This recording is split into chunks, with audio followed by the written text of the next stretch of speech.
second year that Aztecs football coach Sean Lewis is part of Mountain West Media Days. And for the second straight year, he's the tallest coach in the conference. And the proof is all there on the Aztecs All-In X feed. Steve Perez, Louis Weiner here. Second day of Mountain West Football Media Days. It's all over, but any behind-the-back snark about who asked the dumbest questions. And I'm quite sure we have some candidates in there. But Louis, bittersweet wrap on the gathering, Aztecs' final Football Media Day participation as part of its membership in the Mountain West, huh? Yes, Steve, but optimism is high on these media days, right? Everybody feels like the team's going to have a great season, so hopefully that happens. Yeah, so off the top, we will hear from Coach Sean, who's one of those optimistic types. And what's your headline from that? Sean has a message for fans, Steve, that I think the fans are going to want to hear. Good. And we'll hear from the coaches of the top two picks to finish 1-2 in conference play. That's Boise State, which everyone is trying to chase down, led by Spencer Danielson, and UNLV, their new head coach, Dan Mullen. So with that, any other additional observations about Media Day, as it's your first time participating in this event? Yeah, first of all, organizing it. The Mountain West organizes this thing to the tilt. I mean, everything was perfect. I mean, the food area and the area set up for the media and the scheduling, everything about it I thought was very well managed and well planned out. And it really made it easy for us to do the jobs that we needed to do, right, to get the information out. So I was really impressed with the conference and all that. Well, I have to commend once again the sponsor, Old Trapper, because it's saved my bacon many times when I felt my energy lagging throughout all of that. We're enjoying the old-fashioned version right now. Yes, it's powering us through this recording. So my only takeaway, I know there are many who are glad to see this football season in the Mountain West, in the Aztec world, is the last one. But it's a chance also to make history if the Aztecs can somehow find a way to overachieve, right? And actually win the conference in their final year in the conference. But to repeat previous sentiments, melancholy for me, it's the final Media Day football media with your peers and players without the pads on, coaches from all the schools. You would be lucky to call any of these people that you run into a friend if you had them in your bailiwick, because many fine people here. Aztecs did win 3 conference titles in football in the Mountain West, and one of those was at home that, as I recall, you caught 50% of. We'll call it well, there was a Christmas party that I can never live down. And there were 2 rugged road games at Boise and the other in Laramie against the Josh Allen-led Wyoming Cowboy squad. So again, just to reiterate, we've been appreciative of all the access granted by the Mountain West crew and their outstanding commissioners. So all of these incoming football schools in 2026, I would say, are in very good hands. Yeah, absolutely. And I think San Diego State is well prepared for the move. And let's see how they do in this conference. They're picked to finish 8th. I don't know. I think they could do a little better than that, Steve. I'm not so sure. What are your thoughts? Well, we all got a vote, and the votes are confidential. But you did speak to the ever-optimistic Coach Sean Lewis. What he had to say. Well, Steve, as always, Coach Sean's enthusiasm bubbled over. He is always very excited to talk to the media, and today was no difference. And he talked a lot about this new team, the quarterback situation, Trey White, and a bunch of other things. Let's take a listen. What do you notice a difference at this point in this year as opposed to last year at this point with the team and preparation and whatnot? Yeah, as simple as this sounds, the majority of the people in the building know one another, right? There was so much turnover a year ago, staff, players, that there's been continuity, there's been tremendous retention, and the connection and the competition and the continuity in the building has allowed us to do the work better because people know what the expectations are, they know who they're doing it with, and the level at which they're getting it done has been tremendously better. Now you're coming in with a new quarterback this year. How does that compares to last year with Danny O'Neill, and this year you've got the competition going on? How's that looking? Yeah, I mean, last year at this point in time, we had a competition as well, right? And we talked about with all the kids that we bring in, whether they're out of the portal or they're a high school kid, it's our job to help them develop to be able to go, achieve their dreams. And we did that with Danny a year ago. We were able to develop his skill set to where he put tape down that allowed him to create a new opportunity for him and his family that they thought was best. So I'm very happy for him and his future. And I'm really excited about where we are, right? Being able to bring in Jaden, being able to bring in Bert, and then have JP for the future as well. And along with Kyle, having the continuity in the room has been instrumental. Those guys, I think the ceiling of that room is higher than it's ever been, and the depth of talent that we have in that room is better than where it was a year ago when we sat here. So excited in 12 days to continue that work. Jaden and Bert have done a tremendous job. I think they've earned the respect of their peers, which is really, really important. And now we get to go into camp and figure out who's going to be the guy and who's going to help the team win as well, because they're both going to have impactful plays and impactful roles that are going to help us win games this fall and get us back to where we know that San Diego State is capable of being. We got a big scrimmage that we're mapped out and to have kind of like preseason game number 2 on August 14th. So if there's one date that ideally I kind of like to circle, it's probably around there to know as we come out of that. And then as we're 2 weeks out for, week 1 opponent, that we're able to know, hey, this is the guy, and clearly identify these roles so that the team knows and so that those individuals know, hey, this is where we're starting as we move through this season. Coach, back to Trey real quick. I talked with him yesterday, 12 and a half sacks last year. He says the coaching change, the new defensive coordinator, has opened up, he thinks, his opportunities. Do you agree with that? Do you think Trey can be even better than he was last season? Yeah, well, the guy who was coaching the edges, right, who loves that position, is now calling the plays. So, yeah, if there's going to be a focal point to let those guys eat even more, there'll be more opportunities for them, right? But, again, I think that goes back to more so than the scheme. It's Trey's ability to know that, like, there's this infinite game that he's playing, right? Like that he is, again, he's an older college football player, but he's still a young pup when it comes to his development within the position.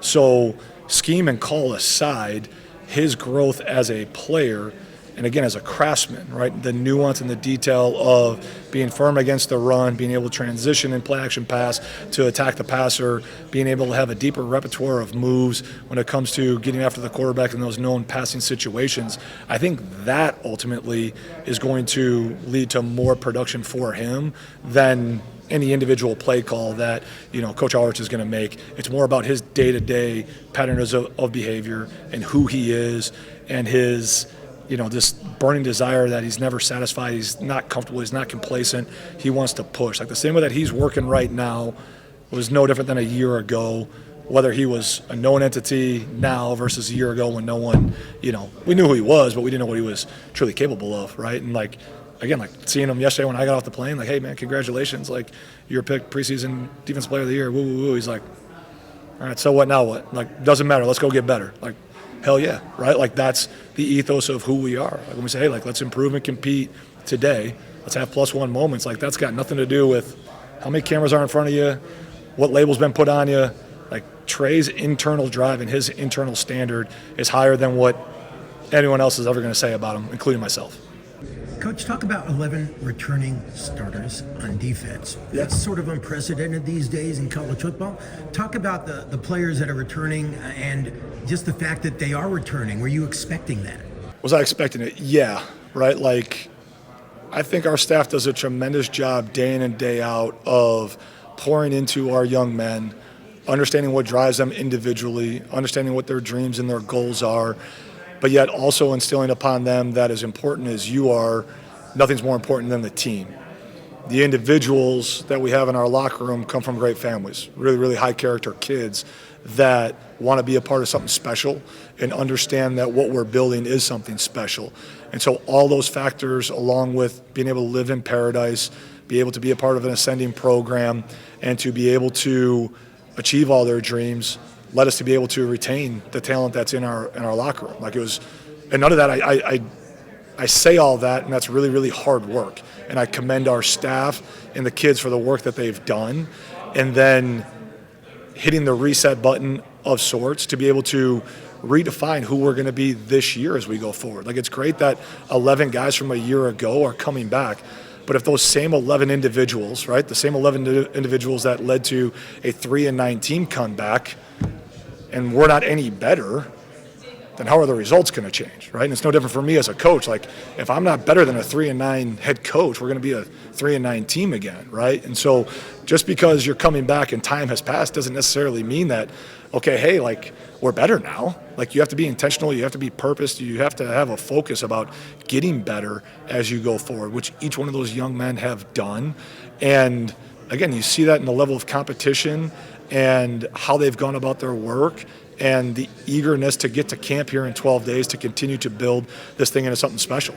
Message to fans. I know last year they heard Aztec fast. I don't know if they quite got what it was they thought they were getting. Do you expect this year the fans to be a little more understanding of how your offense works? Hang on. The question is, do I expect fans to be understanding? No. Fans are fanatical, right? That's what fan is short for. And I wouldn't want our fans to change in any way.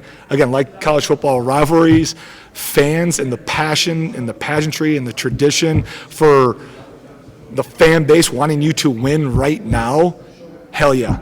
Like, I would not want that to change a bit. I would not want the fans' expectations to change a bit. I can promise the fans that whatever their expectations are, they might be equal to, but they're not greater than those within our own building. So our fans don't need to change. The only thing our fans need to do is show up a little bit earlier, tailgate a little bit harder, and then get in Snapdragon a little bit sooner, pack that place, and we'll do our part to put a great product on the field that they can be excited about, that they can have great pride in, so we can create the Snap being an unbelievable home field advantage the way that I know that it can be this year and as we go into the Pac-12. But I don't want our fans to change or be understanding at all because they wouldn't be fanatical, and I want them to be fanatical about the Aztecs. They have high expectations. And we live in a day and an age where, again, like, you go to the store and you buy, like, we don't even boil our own water and take the time to boil the water, put the rice in the water, then let it sit and simmer for 5 extra minutes, because we just go and we buy the rice pouch and you put it in the microwave and 90 seconds later, poof, you have rice. Right? Like, so, like, they want it right, and they want it right now. Good. So do I. Like, we want to have that sense of urgency. But I also know our fans are smart enough to know and understand that things that are meaningful and that sustain the test of time and adversity and changes and all the things that are coming that will continue to change, you need to have a solid bedrock and a solid foundation to stand upon. And that's where the character of our kids, the culture of our club, we are building that. And that success, by doing it the right way, that success will always be a lagging indicator. Like, I've had the opportunity to talk with Coach Dutch and Coach Fish, right? Like, their first couple seasons, not great. Like, self-admittedly, like, me and Coach Dutch were on a lot of different coaching caravans, and he grabbed the mic and was like, hey, like, our first year, like, whew, all right, right? But now, 25 years later, it's pretty awesome, right? And so we want to build this thing the right way over the long haul, again, with a strong cultural foundation and with great families that have chosen to be a part of what we're building on the Mesa. And again, like, I love our fans. I don't want them to change at all. I'll let you read the message boards. I stay out of the comments, and I'll keep television on what's going on at Fowler Athletic Center. Steve, that was really funny. I'm really appreciative of that answer, and when he talked about fans understanding. But he wants the San Diego State fans to be themselves, right? He wants them to want winner, and that's a great message for the fans to know that the coach knows what they want, and he's trying to give it to them. Yeah, when you think about it, what? You want your fans just to go, oh, I'm just another loser. We're all right with that. Yeah, and he made a really good point, too. He said, 11 of the starters are coming back, but he said if those 11 starters go 3-9 again, then what good is that? So, hopefully we have he does a better job coaching and the players do a better job playing. Okay, so let's move on to the rest of this and talk about the new coach at UNLV, Dan Mullen. Of course, the Runnin' Rebels picked to finish second in the preseason media poll. And he is pretty much a career SEC coach, Mississippi State from 2008 to 2017, second winningest coach in school history there.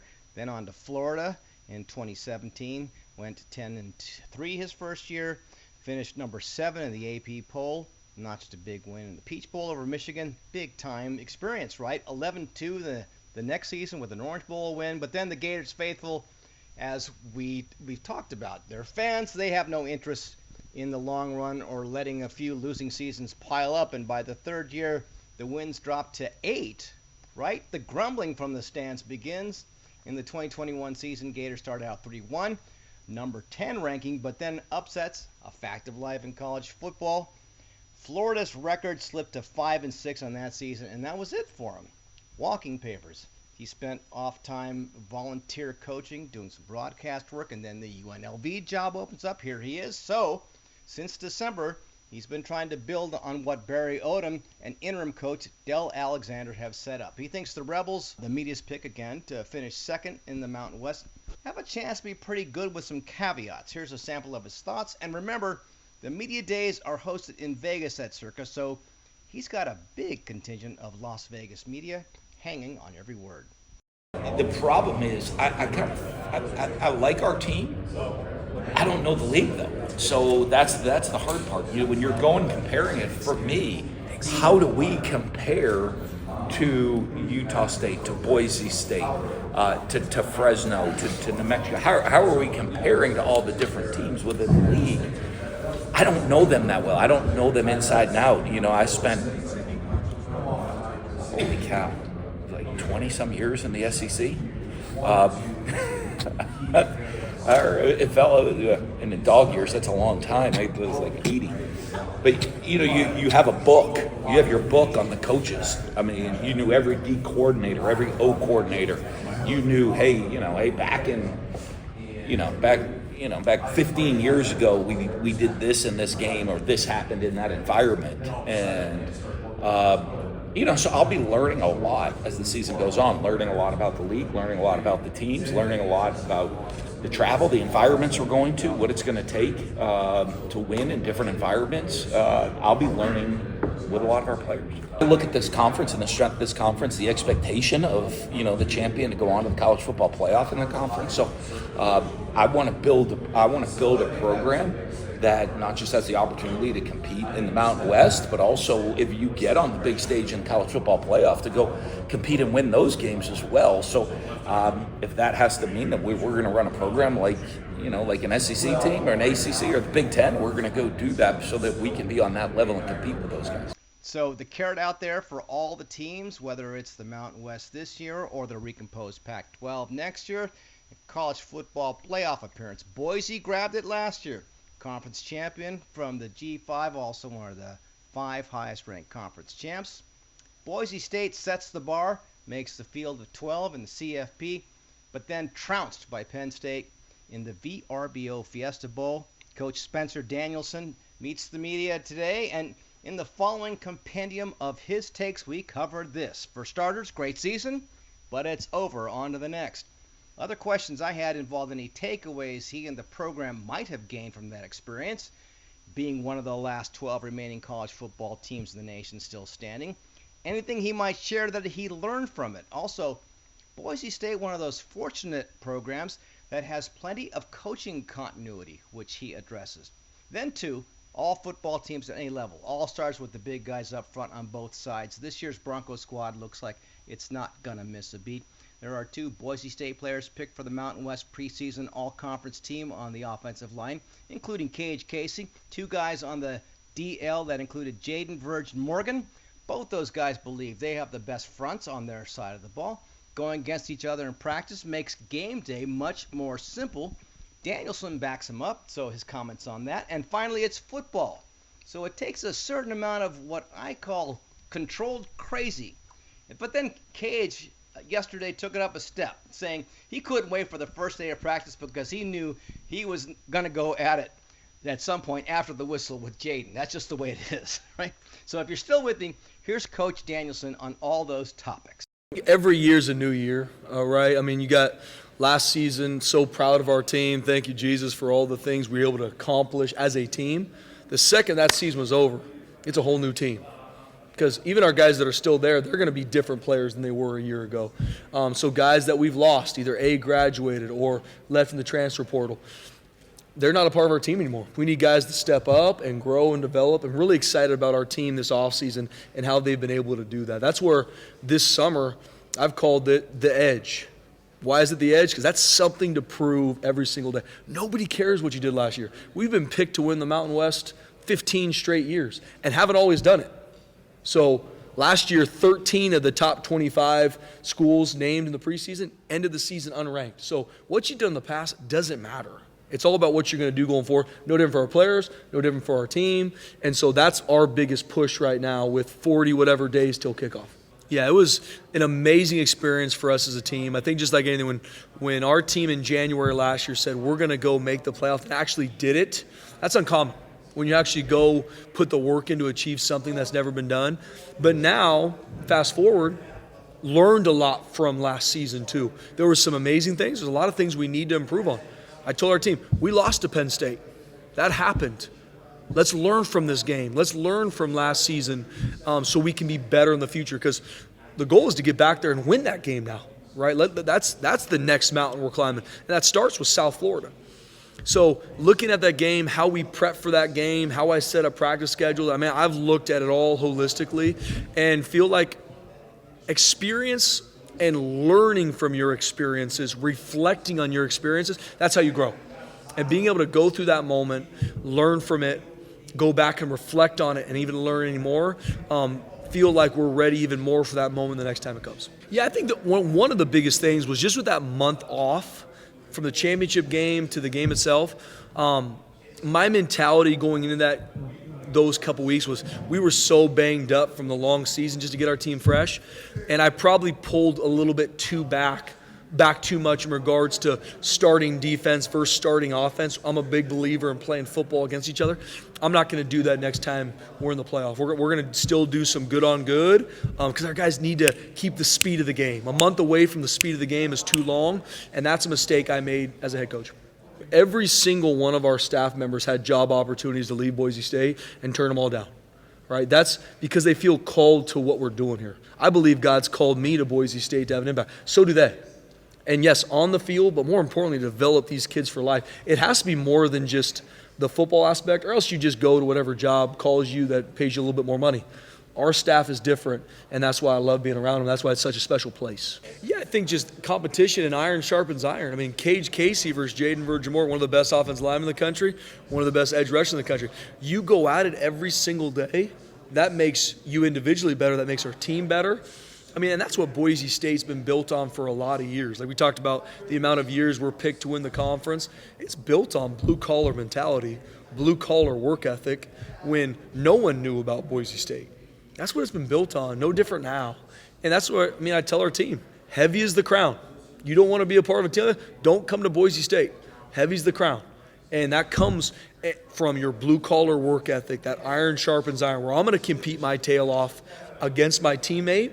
So we're going to, and all the boats in the harbor are going to rise. So how you practice is how you're going to play, right? We talk about practice performance equals game reality. So in practice, I'm trying to turn that heat up all the time so that it's not practice is kind of mellow and calm and then you get in the game and the emotions are high and all of a sudden people start wigging out. No, that should be our practice all the time. So when we get to the game, it's no different. So I like guys talk a little smack. I want to turn the heat up. I want guys to fail, learn from it, grow from it, and be better going forward. And Lewis, haven't even addressed another big advantage for Boise State. That's continuity at quarterback. Returning QB Maddox Madsen, just a junior, picked as the preseason Mountain West Conference Offensive Player of the Year. So Boise State, formidable opponent. Coaches prep for games one at a time. Fans, circle matchups on the calendar. And Aztecs against Boise State, November 15th at Snapdragon Stadium. That's one program followers will look toward as an important one on the Aztecs' home schedule. Yeah, and that's the best game, I think, on the home schedule, Steve, that and Cal. So looking forward to that. And, of course, the Aztecs kick it off against Stony Brook on a Thursday night in a couple of weeks.